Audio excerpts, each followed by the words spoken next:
Ballon d'Or 2024.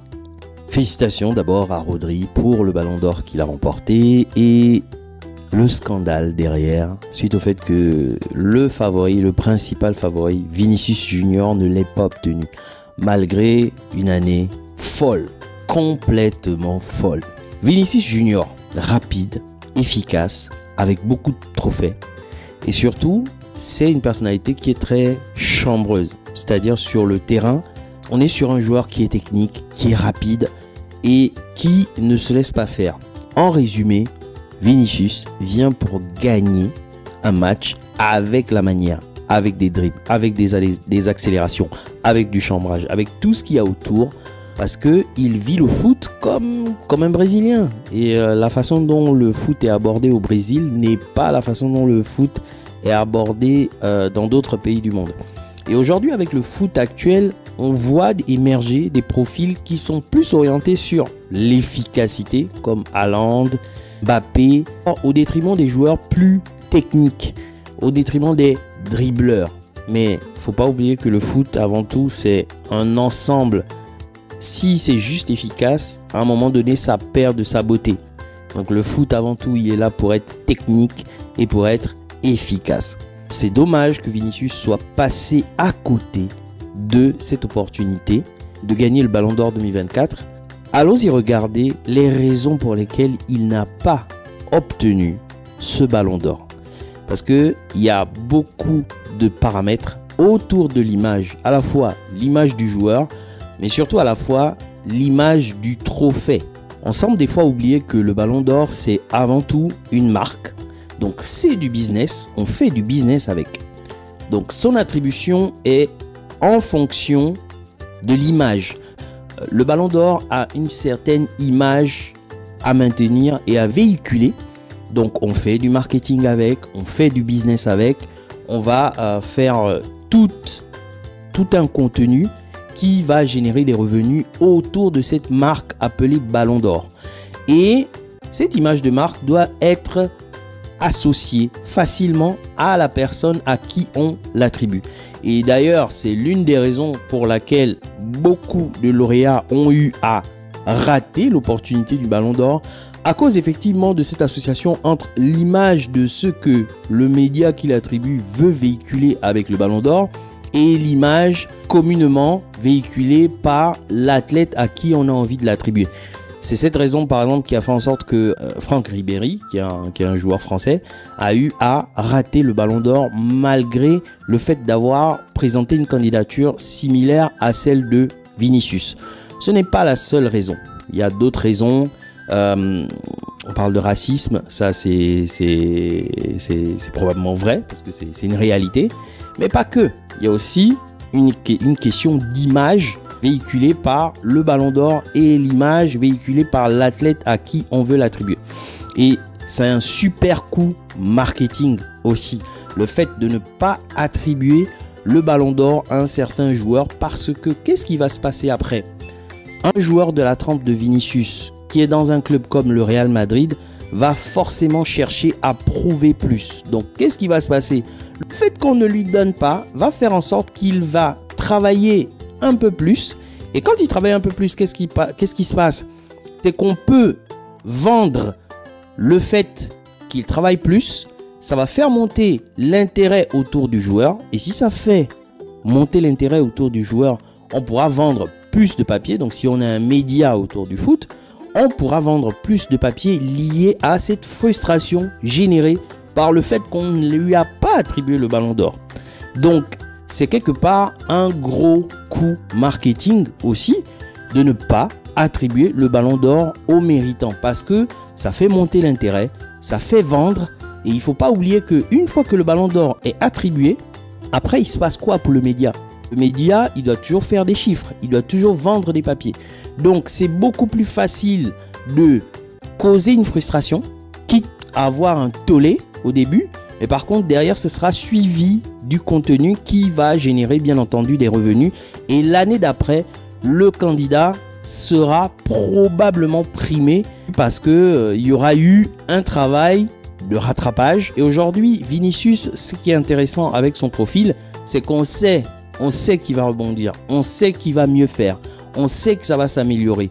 Et derrière, quand on est une marque, on a envie aussi de faire ce genre de coup pour quelque part continuer à faire monter l'intérêt, continuer à faire monter l'audience, parce que avant tout, c'est un business. Le Ballon d'Or, c'est un business. Les personnes à qui on l'attribue, on doit être aussi capable de véhiculer et de faire un certain nombre de contenus autour. Et c'est la raison pour laquelle il y a beaucoup de candidats qui se retrouvent avec des bonnes performances, mais pas primés au Ballon d'Or. Parce que derrière, on ne va pas juste vous attribuer le Ballon d'Or. Il faut que derrière, ce soit accompagné de tout un marketing qui va nous permettre de rentabiliser et de garder l'intérêt de l'audience pour le trophée, la marque appelé Ballon d'Or. Parce qu'à la fin, c'est un trophée qui finit sur une étagère, purement et simplement. Et par contre, en dehors de ça, il faut garder un intérêt. Il faut garder un intérêt parce que c'est une marque qui doit continuer et qui doit durer. Et pour qu'elle continue et qu'elle dure, il faut qu'on fasse des frustrés de temps en temps pour permettre au trophée de retrouver de l'intérêt. Donc c'est dans ce sens-là que c'est aussi un sacré coup marketing lié au fait de ne pas attribuer le Ballon d'Or à un candidat méritant. Maintenant, qu'est-ce qui est reproché à Vinicius par rapport à sa personnalité? Parce que le critère qui lui a fait défaut, c'était pas les performances. Le critère qui lui a fait défaut, c'est ce qu'on va désigner comme le fair play. Allons-y voir ça en détail. Le critère mis en valeur qui aurait fait défaut à Vinicius pour l'attribution du Ballon d'Or 2020. En fait, faut remarquer que Vinicius, c'est un joueur qui vient pour gagner à sa manière, avec sa personnalité. Et pour essayer de vous expliquer un peu ce qui se passe, essayez de vous projeter. Vous êtes dans un boulot, votre boss a un manque de respect à votre égard. Et vous répondez au manque de respect. Et votre boss vous dit attention, non, je suis pas d'accord sur le fait que tu me répondes parce que tu as un non, tu exprimes un non-respect de la hiérarchie. Bon qu'est-ce qui va se passer? En fait, dans cette situation, votre boss est en train de vous faire un reproche non lié à votre personnalité parce que votre personnalité ne vous permet pas de tolérer ce manque de respect. Du coup, en réponse, vous avez une réaction, simplement. Et le fait que votre boss vient vous expliquer que vous n'avez pas à vous comporter comme ça et que vous ne respectez pas la hiérarchie, en réalité, c'est pas de ça qu'il s'agit. En réalité, c'est un manque de respect qu'il s'agit, quel que soit le contexte. Et en fait, c'est la même chose liée à Vinicius. Vinicius, au cours de sa carrière, a eu plusieurs fois à faire face au manque de respect des joueurs, des fois de certains coéquipiers. Et il a la personnalité qui ne laisse pas passer ce genre de choses. Il y a des personnalités qui sont passives sur ce genre de choses et il y en a qui ne le sont pas. Il se trouve que Vinicius a la personnalité qui ne laisse pas passer ce genre de choses. Donc, il va avoir une réaction en objection au fait des actes qui sont menés vis-à-vis de lui, parce que s'il estime que c'est une attaque, il va répondre à la mesure de ce qui a été causé. Et ça, c'est quelque chose qui pose problème dans le sens où sur le terrain, ces faits et gestes sont filmés, ces faits et gestes sont épillés. Et c'est quelque chose qui passe pas et qui peut être mis en opposition par rapport à sa candidature de postuler ou pas à un Ballon d'Or. Et c'est ce qui s'est produit. Mais j'ai vu le post de Vinicius après qui dit qu'il va travailler 10 fois plus.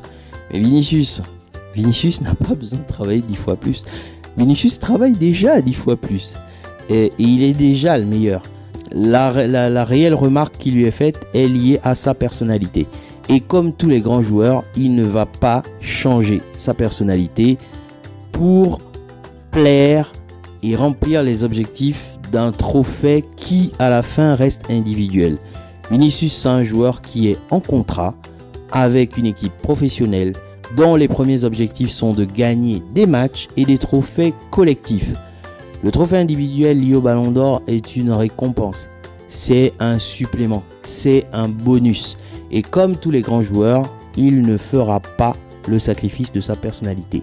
Et comme tous les autres grands joueurs, Lionel Messi a eu le même problème par rapport à ses passages dans les différents clubs.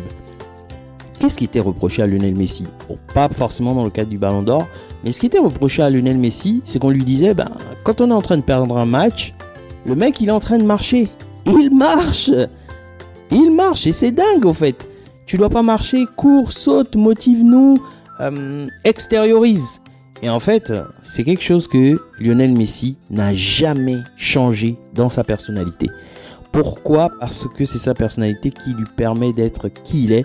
C'est sa personnalité qui lui permet d'avoir le niveau de performance qu'il a.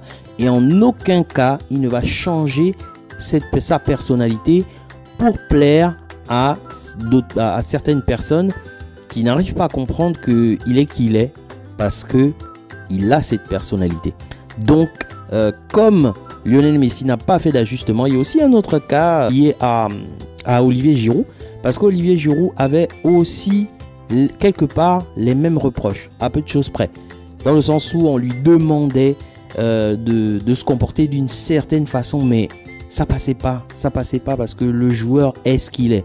Et d'ailleurs, le fait qu'il n'ait pas changé ses traits de caractère lui ont tout de même permis de faire une très grande carrière. Parce que très peu de joueurs peuvent se vanter d'avoir le parcours d'Olivier Giroud, d'avoir le parcours de Lionel Messi, d'avoir le parcours de Vinicius Junior. Sur ce, je m'arrête là. Je pense qu'il n'y a aucun doute que Vinicius Junior deviendra Ballon d'Or l'année prochaine ou les années suivantes parce qu'il a l'éthique de travail qui lui permet de rester au très haut niveau. Et comme Karim Benzema, à un moment donné, il va forcer la décision. Non pas par sa personnalité, mais par ses performances. Parce que avant tout, il est en contrat dans le monde du football et le football est un sport collectif et reste collectif. Donc les récompenses collectives valent forcément plus que les récompenses individuelles et dans ce cas, le Ballon d'Or. Je m'arrête là.